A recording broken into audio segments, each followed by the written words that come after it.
Assalomu alaykum aziz kuzatuvchilarim. Mana bugungi kelinimiz 45 yoshli opamiz to'ylari. Xudo xolasa opamizni chiroyli qilib, go'zal qilib chiqarib beramiz.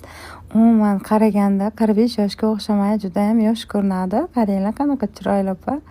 Hozir opamizni go'zal qilib beramiz. Makiyajlarni boshlaymiz. Qoshlarni bo'yab boshladik.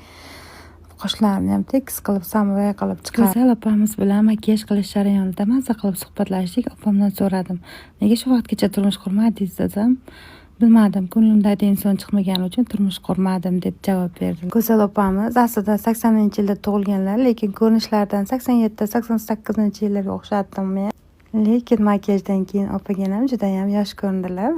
95-yil atrofidagi kelinga o'xshatdik. 45 yoshdan keyin o'z baxtini topgan opamiz mana qanday chiroyli bo'ldi mana holatlari.